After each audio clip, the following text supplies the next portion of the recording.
Welcome everybody. Welcome to the public program of the Diasporic Schools. The Diasporic Schools is a project initiated by the Kunstfestivalzaar in Brussels. With the Diasporic Schools, our festival commissioned and presented 5 new artistic projects during the whole month of October. Projects by Bushra Khalili, Otobo Nkanga and Sandrine Onyasso, Christian Nyampeta, Yael Bartana, and Sama Hijawi and Rim Chile. Please visit the website of the festival, www.kfda.be, to find documentation and more information on each of the projects, as well as on the whole public program.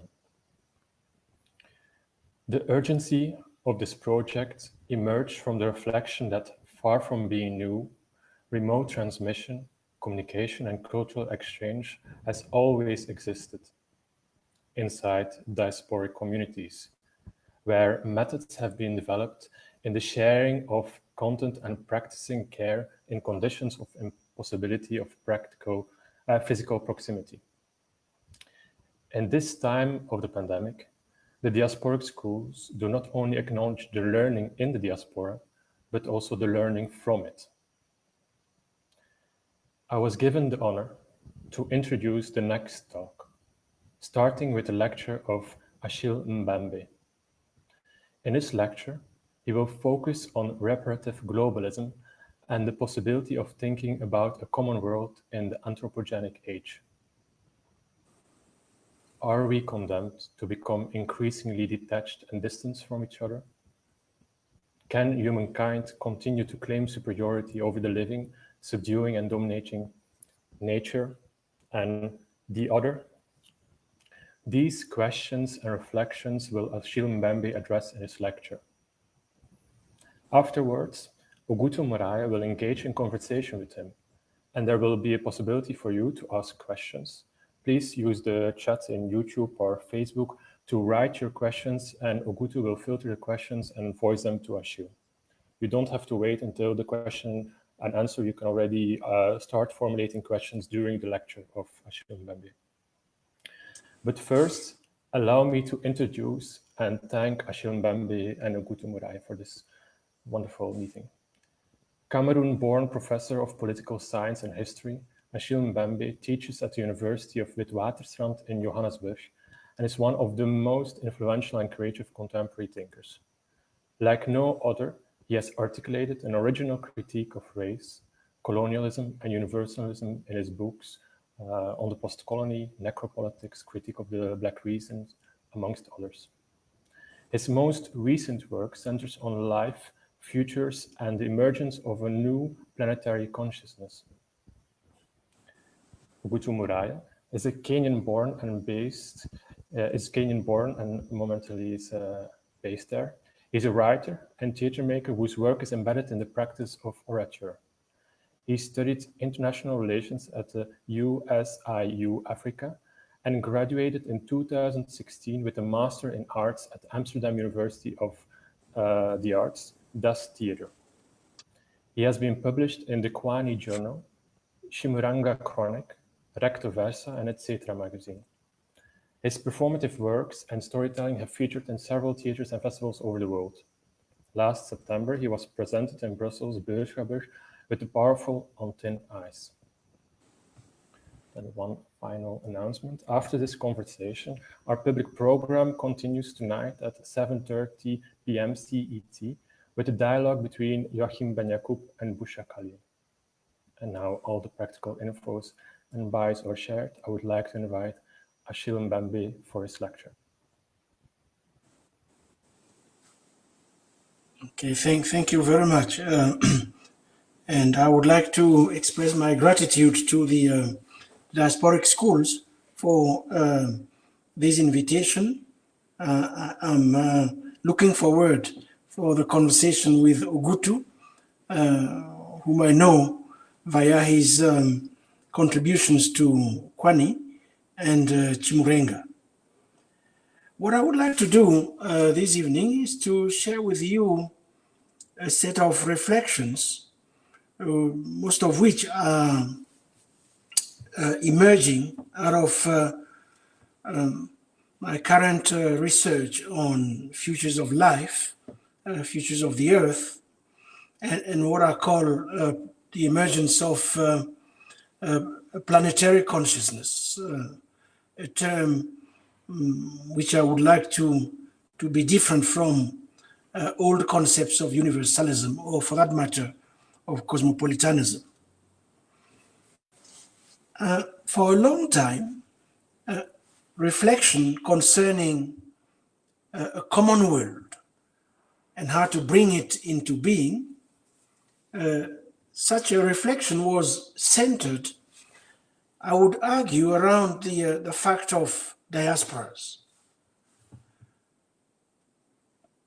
Partly because the existence of diasporas or diasporic communities was seen as a manifestation of what such a world in common, or such a common world, might look like, how it might come to be, that is, fundamentally through people's movements, people's ability to move, to be mobile.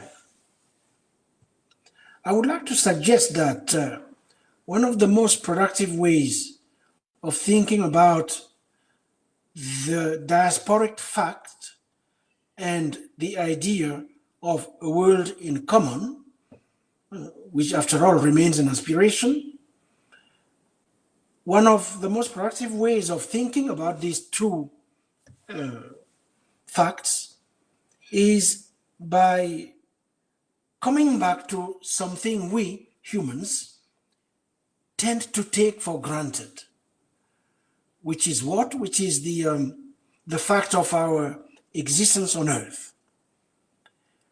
Indeed, the Earth is the very ground of our existence. We live on Earth and nowhere else because of all the planets, this is the only one, at least so far, where complex forms of life are possible.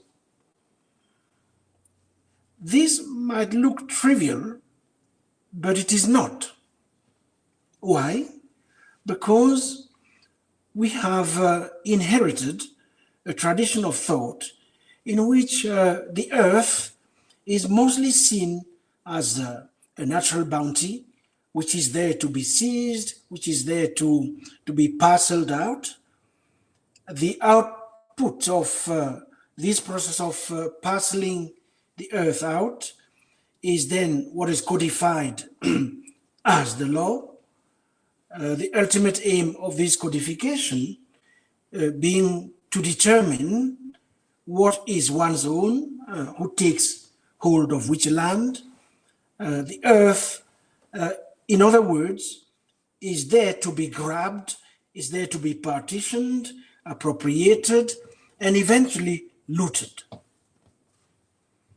And once we have acquired our part of the earth, it is believed, we create borders which are meant to segregate, divide the insiders from the outsiders.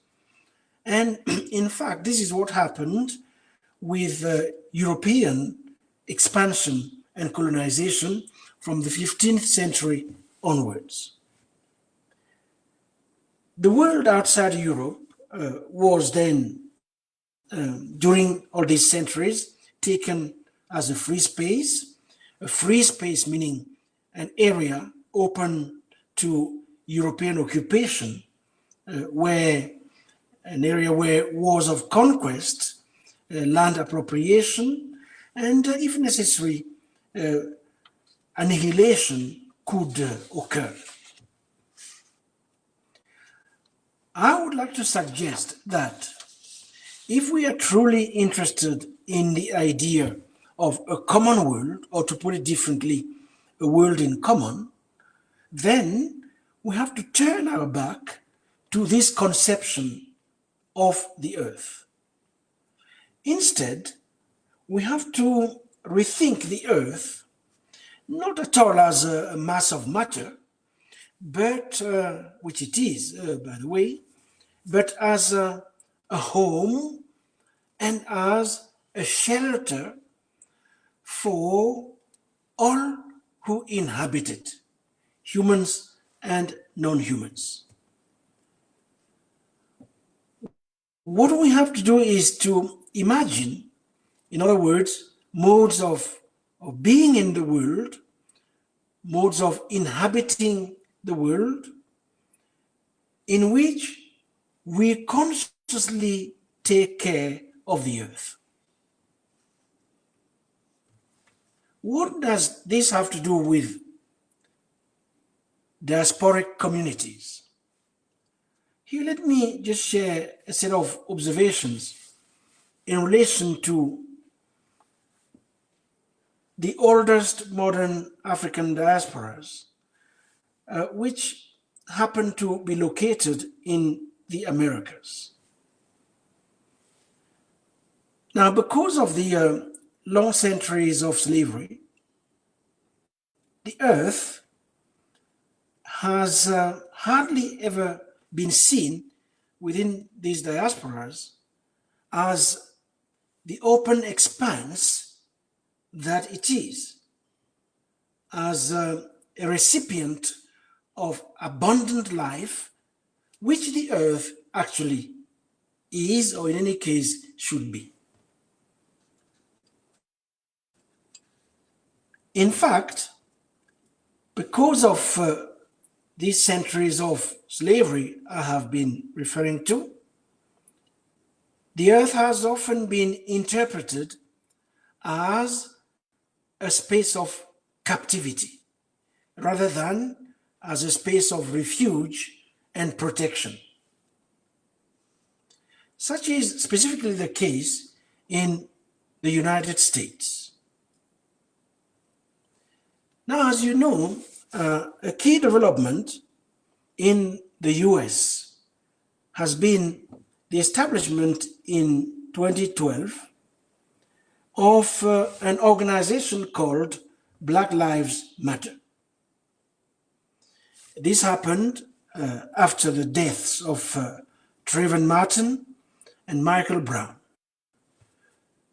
Trevor and Martin and Michael were not the only who lost their lives, only once.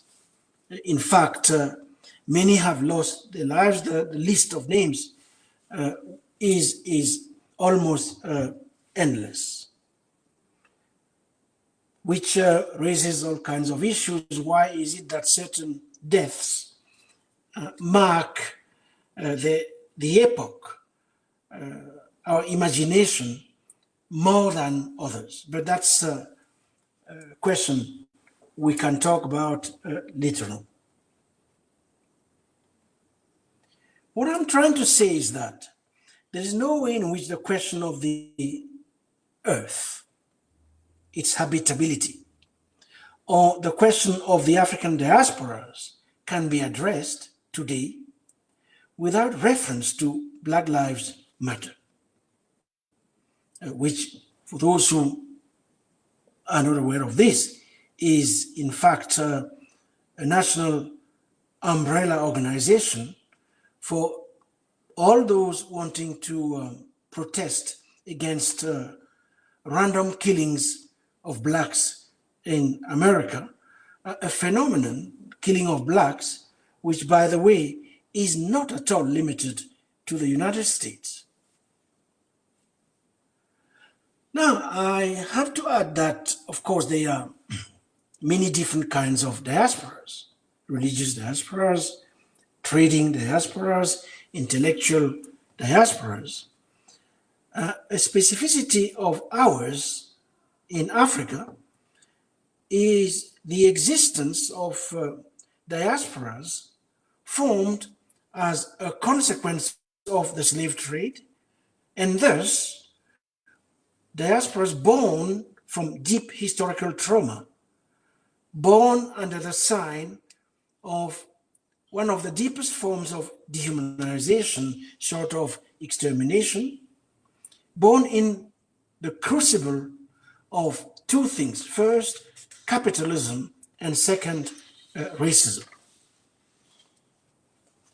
So you can see how, by name alone, Black Lives Matters expresses the kinds of concerns about the treatment of African Americans, concerns not articulated, in fact, since the post-slavery period of American society. But beyond the specific case of the USA, it seems to me that BLM, Black Lives Matter, also expresses concerns about the ways in which our diasporas, in particular, and Black people in general, wherever they happen to be, including in Africa, are deprived of basic human rights and dignity. Indeed, wherever we look, Black people, Africans and African descendants face greater physical vulnerability to arrest, to removal, to incarceration, to being stopped, to being immobilized. And this is a mass reality. Mass reality too, in terms of their seemingly easier expendability due to unnecessary police shootings, due to random acts of aggression and insult. All of this, I should add, is a key feature not only of the contemporary American landscape, but also of the Nigerian landscape, of the Kenyan landscape, Cameroonian, Brazilian, French, German, Belgian, Italian, and other landscapes. So it's a planetary issue. Historically, all these features are features of slave and colonial societies. In fact, slave and colonial societies were societies in which Blacks were not considered as citizens. With regard to the law, they belonged to a special status. They were ruled, for instance, by so-called Black codes under slavery, Code de l'Indigène under colonialism.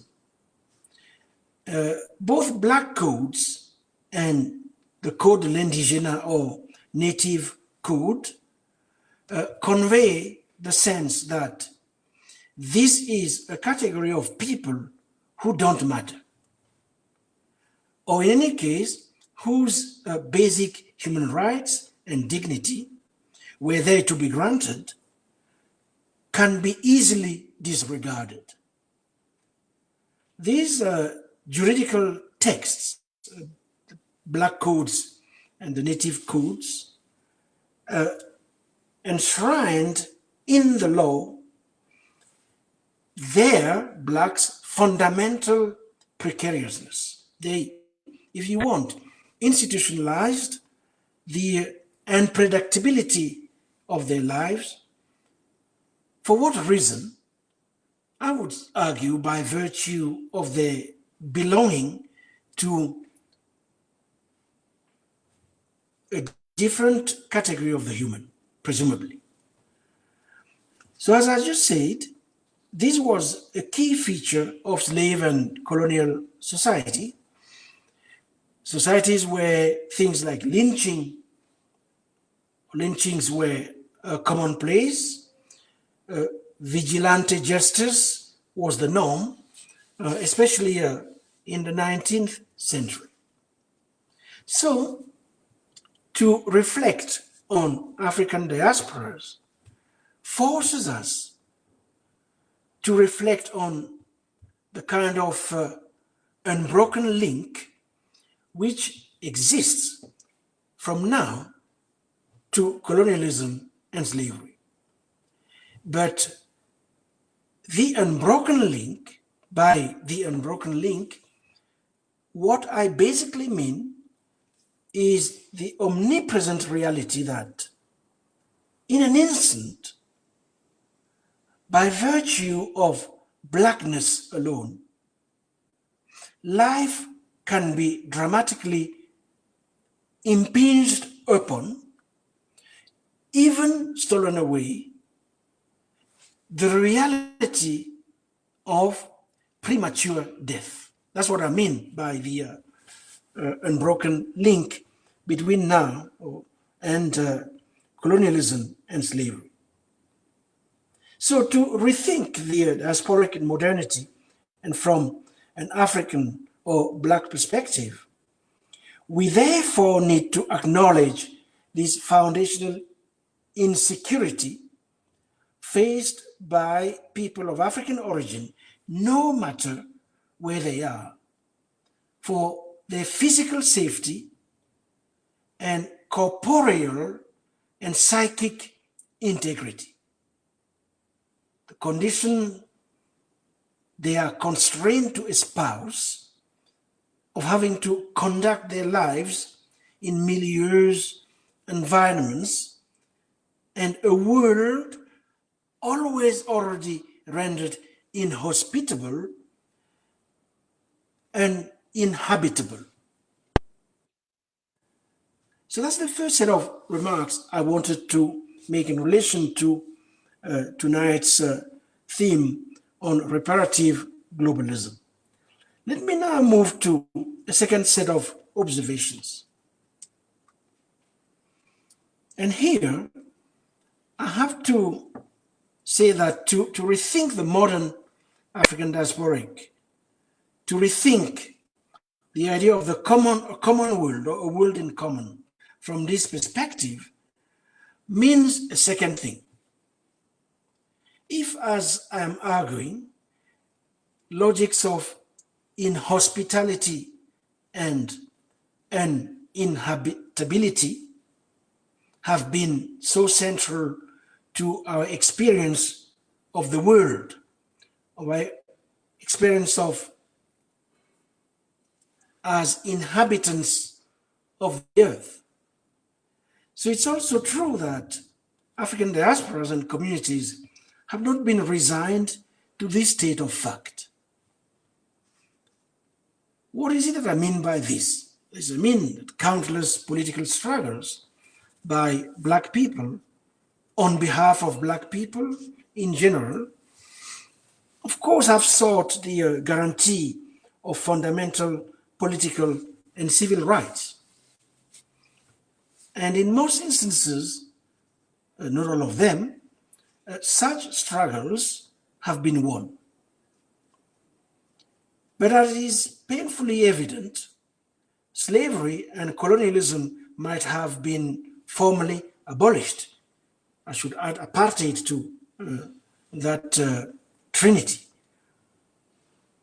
But racism has not been eliminated. Not even in South Africa, a country where Blacks are a majority, where they rule over a significant number of very powerful whites, powerful in terms of the economic, the financial, the material, and cultural intellectual capital. Powerful also in terms of the dense connections they have with the key centers of world power. That racism has not been eliminated, that in fact, it is on the rise everywhere in the world today. This is a matter we absolutely need to tackle with the utmost urgency if we are serious about building a world in common or building a common world. A question we can no longer postpone, seems to me, is why is it that racism, in this case anti-Black racism, has acquired the sort of durability it exhibits today? A durability that seems to resist all counter-evidence, all discovery, all qualification, including science and reason itself. Why? Maybe with the exception of caste, why is race such, to use a term put forward by a friend of mine, Professor Arjuna Padurai, why is it such a monster of resilience? What are those mechanisms that keep racism in place? I think Black Lives Matter forces us to rethink diasporic politics in our times, and the politics of the future Earth,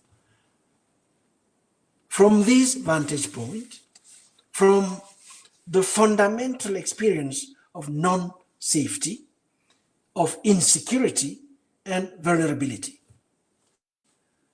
It is clear then to a number of us that these concerns are, so to say, ontologically prior to any politics of integration or of civil rights.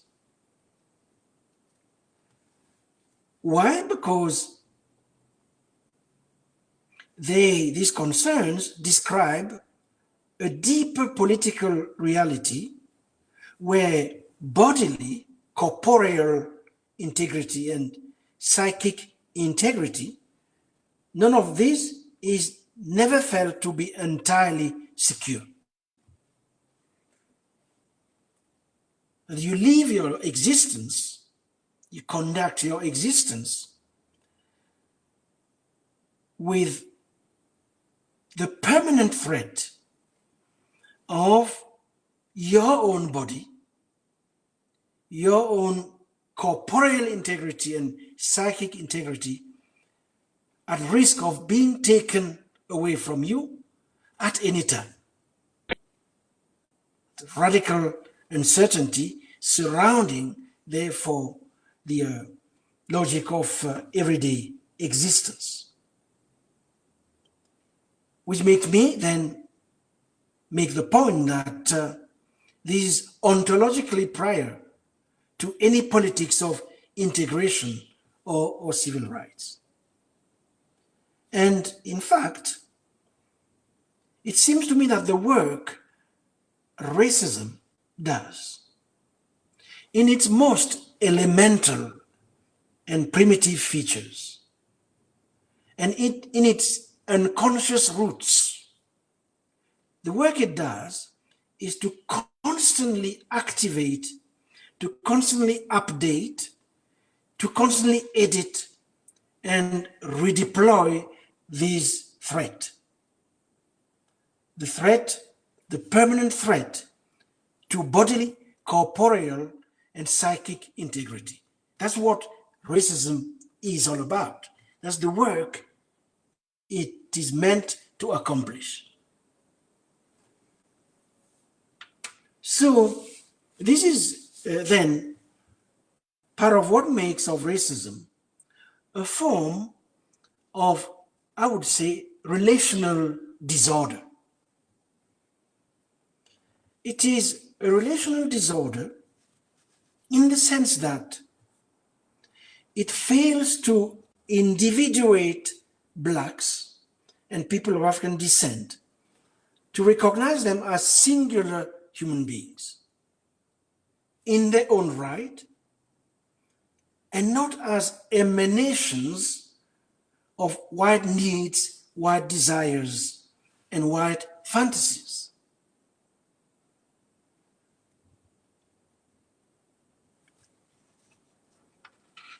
That is the first reason why I would argue that racism anti-Black racism in particular, is a form of relational disorder. So racism's tenaciousness, its seeming intractability, needs to be dealt with. It is not only that racism is a social construction, although of course it is that too. It is not only that, as some say, it is a crack in the Liberty Bell.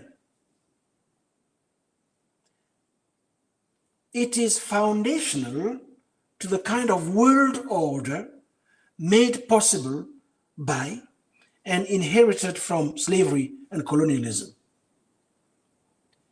It does not only inhabit the mind, it also possesses a psychic reality all its own rules and logic.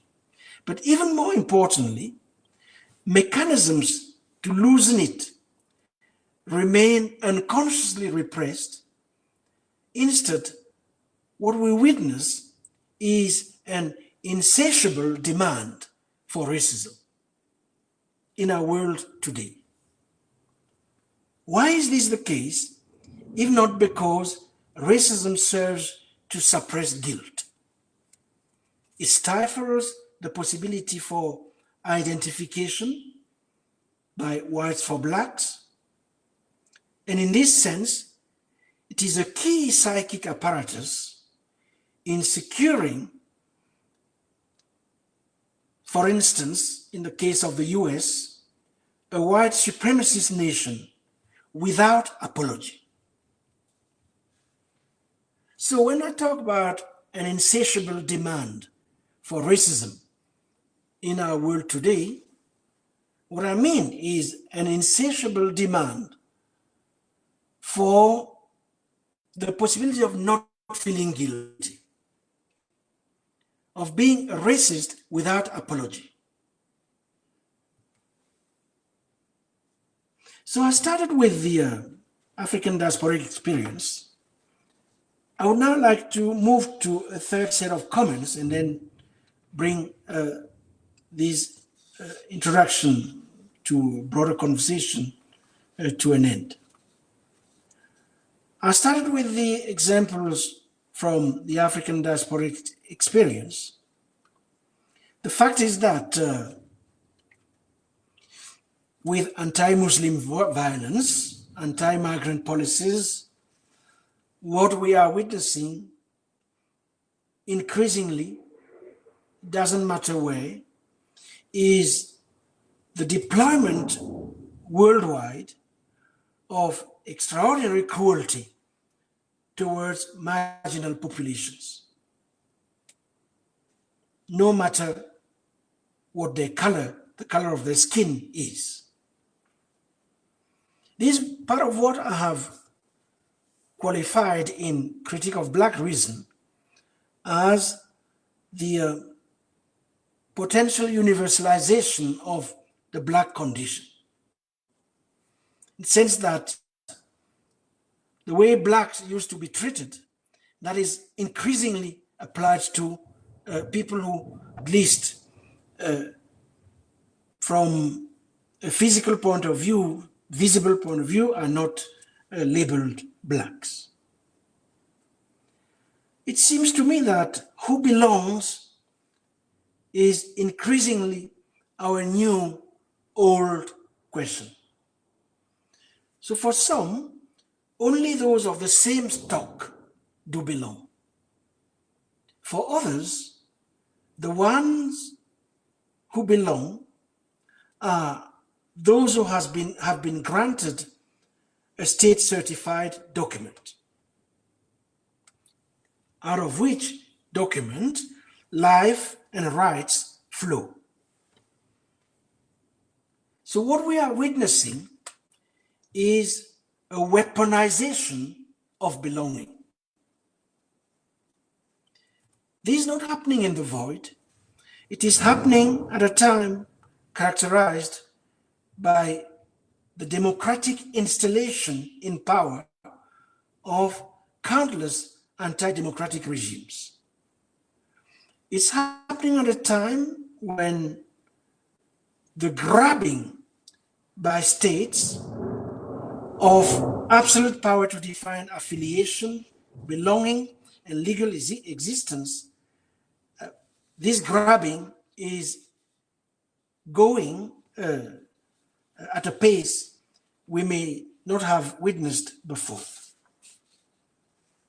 To make this possible, a systematic effort to target certain categories of the population is needed, but so is the sponsoring of various kinds of violence against them, the targeting of their leaders, of their institution, their being cordoned off in the name of peace and security. In other words, numerous states are experimenting in organizing mobs, in mobilizing legal, bureaucratic, police, and military power in the service of reducing certain categories of the population to barely human beings. This is also going on at a time when conflicts are proliferating. And yet, the basic agreements concerning those conflicts that are legitimate and those that are not are fast eroding. Indeed, the number of conflicts that can be contained within the political process, that number is everywhere fast diminishing. Numerous others can no longer be contained for various reasons. As a result, opposing positions can no longer peacefully coexist within a discursive and institutional order, and even less so within a common symbolic space.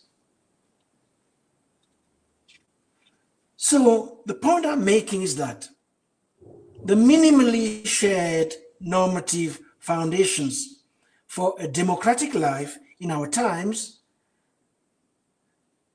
are evaporating. And with them, of course, the threshold of minimal coherence and empirical accuracy, in the sense that we no longer agree about what is true, what is false, what is faked. Not that we definitely agreed in the past, but there were mechanisms through which those kinds of disagreements could be adjudicated. The novelty is that antagonistic and almost irreconcilable views of social reality are on the verge of prevailing. Democracies, liberal democracies are, in any case, increasingly speaking not in terms of negotiation, but in terms of eradication. Which leads me then to wonder about the future of the political, and we could add of politics. You see, in modernity, we inherited two key concepts of the political. In the first concept, the political was supposed to be that dimension of antagonism that was recognized as inherent in human relations. It involved decisions which required us either to reach rational consensus or to make a choice between conflicting alternatives. Now there are more and more conflicts for which no rational solutions exist or no rational consensus can be reached. The alternatives themselves are not simply conflicting, they are irreconcilable. That was the first concept of the political we inherited from modernity. There was a second, conception of the political, in which the task of the political was to organize peaceful coexistence, to make peaceful coexistence possible. And peaceful coexistence was made possible in the knowledge that the conditions that made this coexistence possible were always unstable. The return of antagonisms was an ever-present possibility, if you want. Today, seemingly stable political and social orders face the possibility of slipping into a spiral of violence, some of which are irreconcilable and at the same time ineliminable. So it seems to me that liberal democracy will hit a cul-de-sac if it can't rejuvenate itself and get out of the mortal dilemma between irreconcilability and ineliminability. And in order to escape this conundrum, we need minimally shared commitments, forms of life, if you want, conceptual schemes. We need to agree that a number of collective beliefs are unacceptable. Such is, for me, the case of racism. There are many others, sexism, and so forth and so on. But I think we also need to re-engineer a kind of reparative impulse. If I had time, I could share with you the example of South Africa, not because it is a success, no, it's not, but because it points toward an imaginary of habitability and coexistence we would be amiss to dismiss. Let me therefore end all of this, and I have to warn you that in Johannesburg, as I speak, a big storm is building up. So if for some technical reason we get cut off, it will be because of the storm. But let me conclude briefly.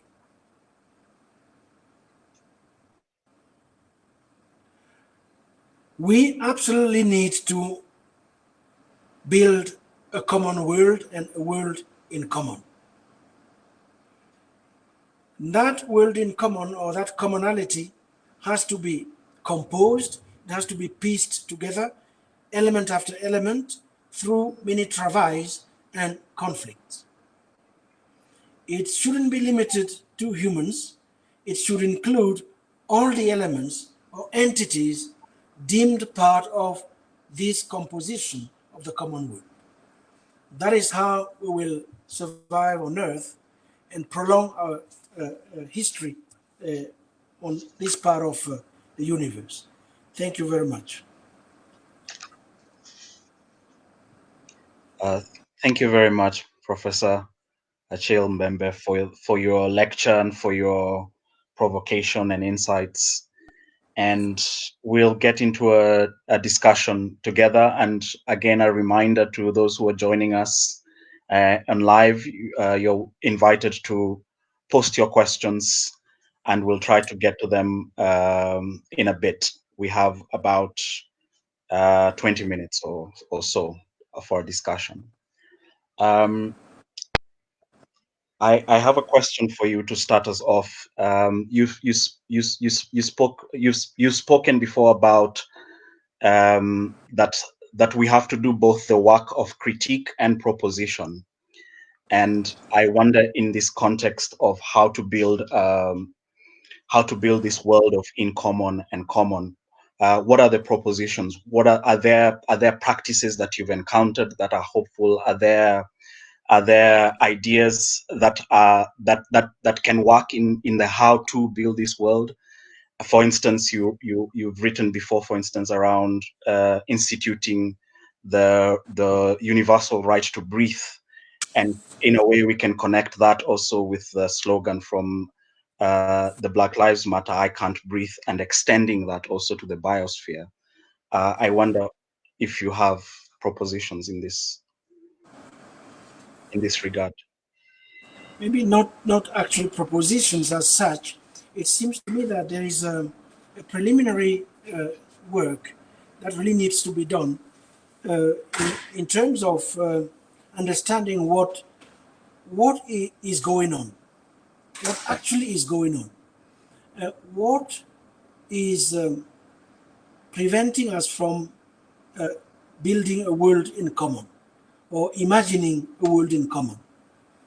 Since times are so much, everywhere one looks at, times are for what I was calling a demand for racism, insatiable demand for racism, insatiable demand for apartheid, if you want, which means for separation and survival. What forms does it take, all of this take? And why have we reached that phase of our history of humanity on earth, when such a demand is so high? So that work, it seems to me, is absolutely essential, and that should be part of the work of critique. The other part of the work of critique is care, ecologies of care. Ecologies of care, but also of repair. And there are a number of, let's say, a myriad of small examples of communities, of individuals trying to put back together that which has been broken. I mean, you and I travel a lot in the continent. What strikes me the most when I go to Nairobi, I go to Lagos, Kinshasa, Abidjan, Dakar, Douala, is the number of people busy repairing something. Yes. In fact, a huge part of the work to remain alive consists in repairing something. Repairing a shoe, repairing a bicycle, an automobile, a house, piece of cloth. For sure, a huge amount of knowledge must be involved in this work of reparation. Yeah. For sure, a different concept of community, of coexistence between humans and objects must be at work in these small practices. So it seems to me that it's a huge laboratory, and that if we explore it as carefully as we can, we'll begin to see emerging patterns that take us away from the kind of mortal dilemma, morbid dilemma, I would say, our world seems to be experiencing right now. Yeah. And in a way of this reconceptualizing agency as repair, how do you see the place of thoughts like post-colonial thinking and opening it up not just as a critique of, say, European humanism or universality, but also as in dealing with the future and also in critiquing the single path to progress that capitalism has set us on. Yes. Look, I have to say, first of all, that I'm not at all, I don't define myself as a post-colonial thinker.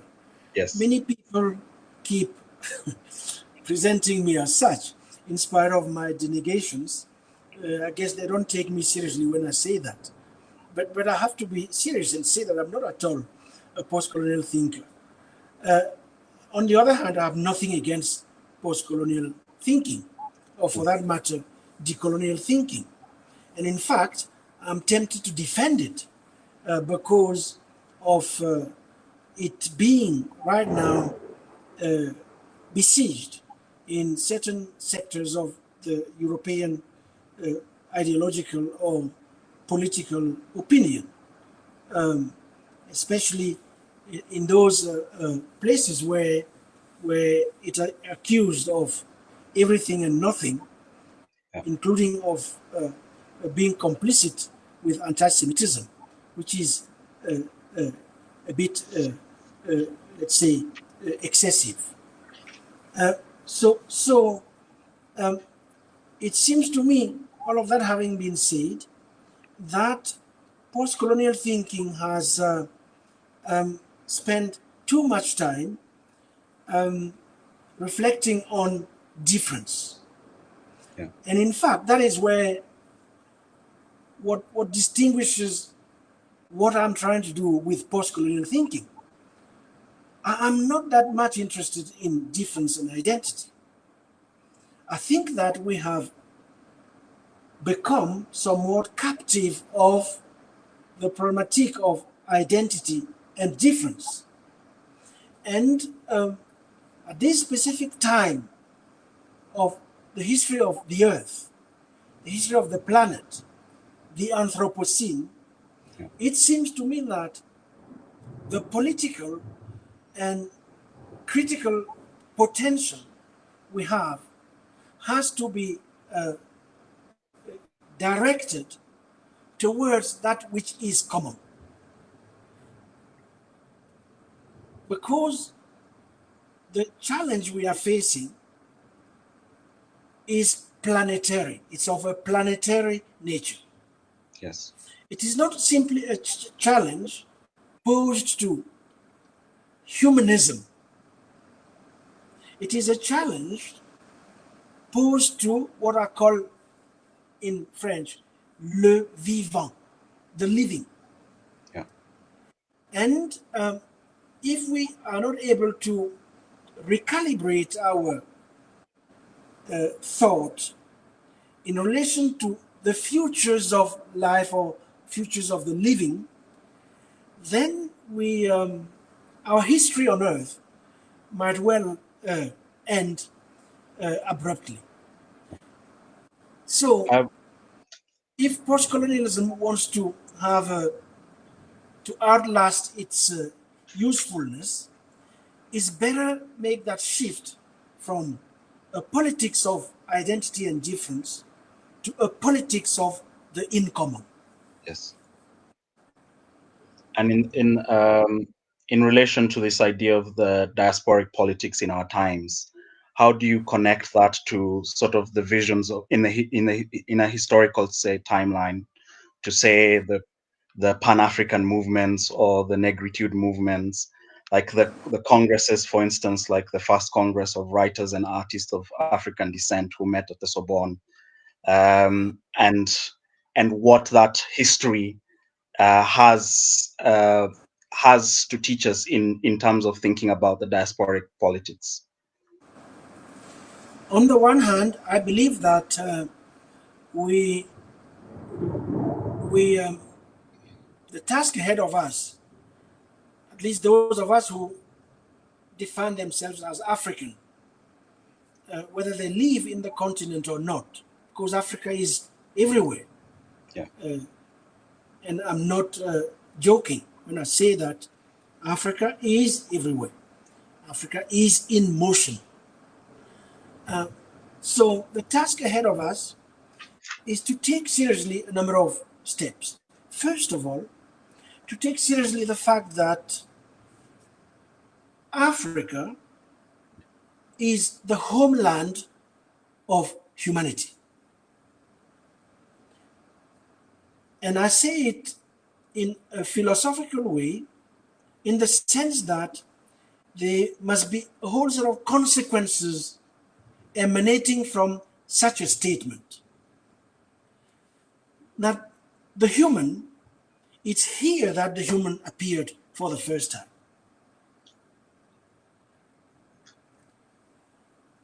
And Africa has to be read from that perspective in terms of our responsibility to ourselves, of course, self-care, but our responsibility to the human race at large. The two held together. That we are somewhat responsible, having been the place of birth of the human. We are responsible for the destiny of the human on the planet. So that planetary turn of the African predicament, it seems to me intellectually and politically crucial. The second thing, in relation to Pan-Africanism and all those movements you refer to, the second thing is that no African or person of African descent will secure his or her bodily, corporeal, psychic integrity anywhere in the world if the continent doesn't become the home and the shelter and the place of refuge and protection for its own people. If we keep brutalizing our own people in the continent, they will be even more brutalized elsewhere without apology. So we have to turn our continent into a space of hope, into a home, as I'm saying, into a shelter, a place of refuge for anybody who is running away from oppression. It doesn't matter where he or she is coming from or who or he or she is. So we have to do that inversion. Yeah. We have to have a place on earth where to be black is not a liability. And one way to do that is to abolish the borders inherited from colonialism and to turn the continent into a vast space of circulation. Because that has been our history, except that it has been a history of forced mobility. That whenever we had to move, we moved in shackles. Now comes the time when we have to move unshackled, beginning within our own continent. Yeah. So it seems to me that Pan-Africanism and those projects of human liberation and emancipation have to be reformulated, recalibrated from that imperative of opening the continent to itself. Yeah. I'll ask a question from an audience here. Fabrice Oliver, who asks, discourse practices would be most effective in creating whiter anti-racist alliances for a common world in this anthropocenic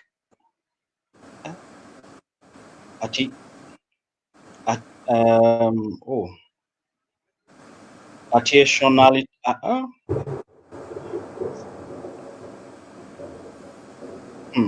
I can't get this question actually. I don't know if you see it in your chat. Yeah? I agree with him, if I understand well, in terms of the necessity for creating convergences and alliances.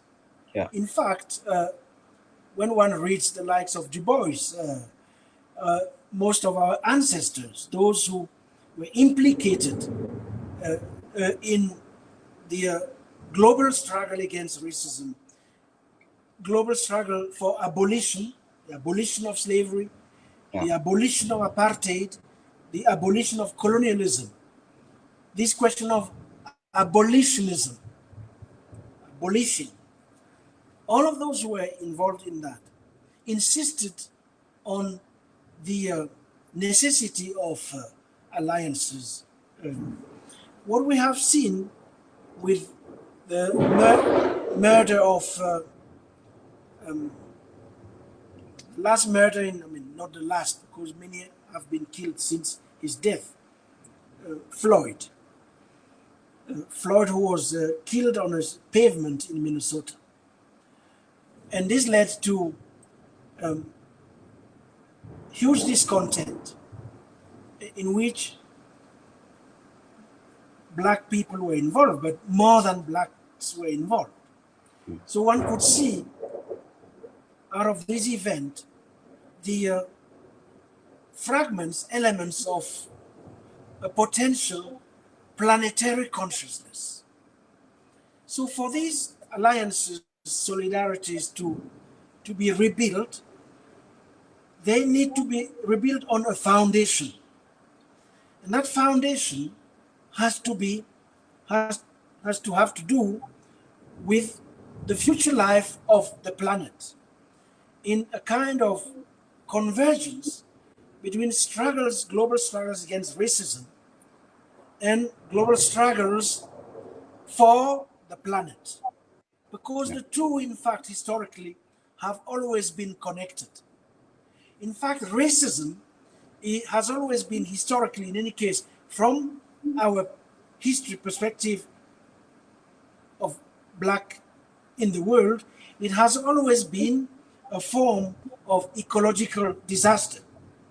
So we have to then put all of them together and imagine new forms of, let's say, nurturing this incipient planetary consciousness, which would bring together different forms of struggles for life in our terms.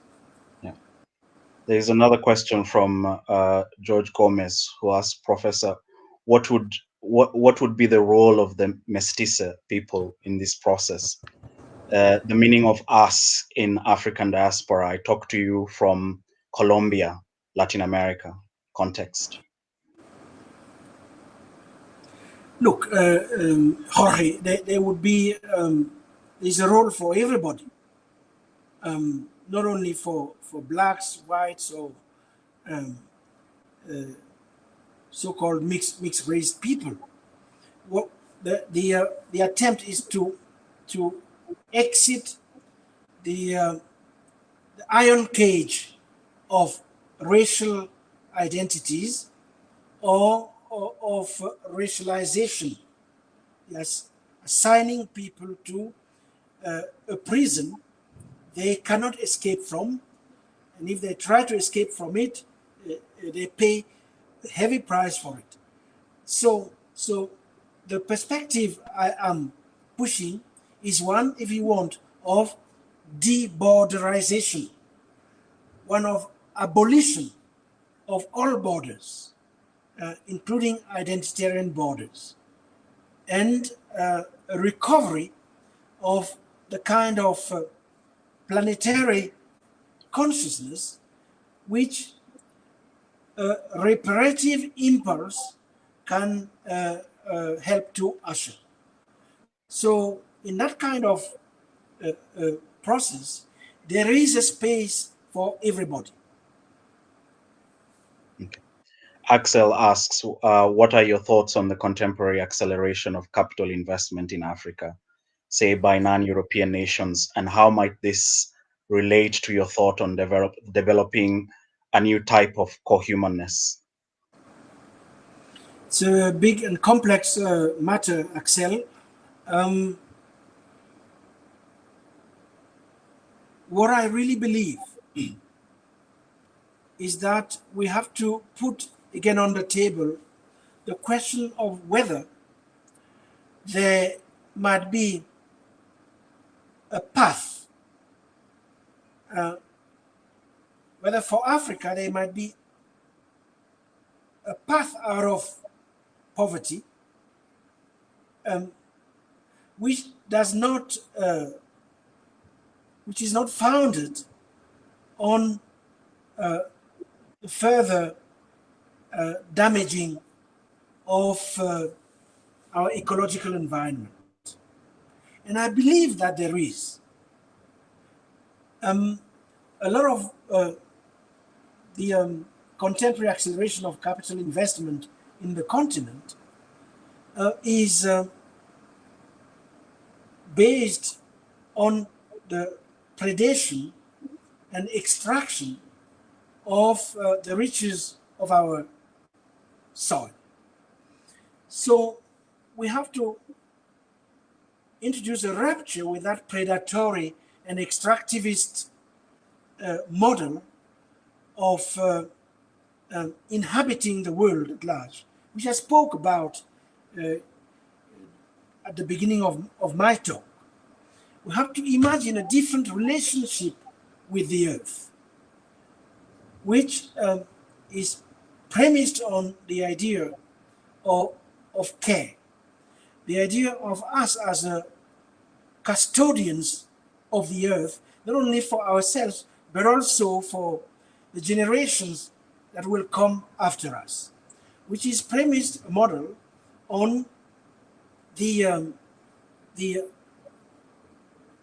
of an equilibrium between the humans and the non-humans, which in fact was a huge part of African metaphysics in the period prior to colonialism. So it's not as if we go into these debates with nothing. Yeah. We have a deep archive, which we haven't exploited sufficiently, to unearth out of it a number of key propositions, not only for us, but for the world at large.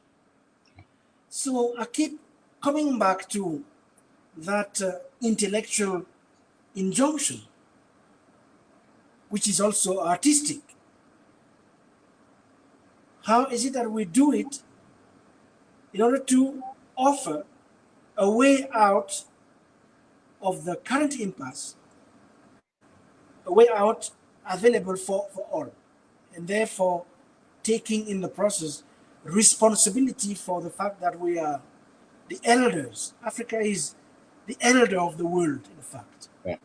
That's how I want to, let's say, address your issue. We've unfortunately run out of time, and I guess I'd just like to ask one last question, perhaps as a closing remark also.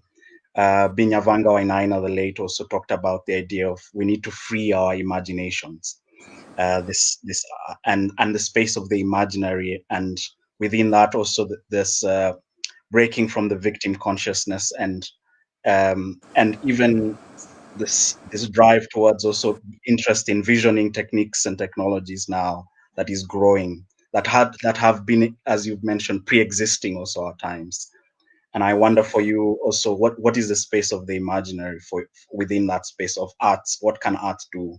What can fiction or these practices do within this?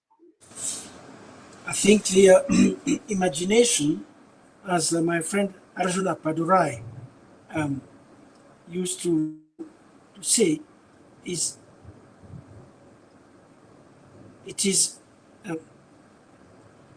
a scarce resource, especially these days. And therefore, the politics of critique is to replenish the reserves of imagination, because they are severely crippled by contemporary forms of capitalism and contemporary forms of brutalization. The two going together. Racism being one of those forms of brutalization. What racism does is that it dries out the imagination, because one is a captive of someone else's demons and someone else's fictions and fantasies and anxieties and fears.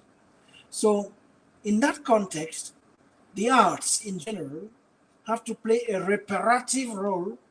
They have to, that's why I was talking about repair, care, the ecologies of care, ecologies of repair. It has to be a fundamental ingredient in the constitution of those ecologies. The task being to help us to free ourselves from someone else's fiction, to stop being the product of somebody else's fiction. And in that sense, it seems to me we can then attend to the relational disorder I was talking about. A relational disorder in the direction of the other, but also in the direction of ourselves,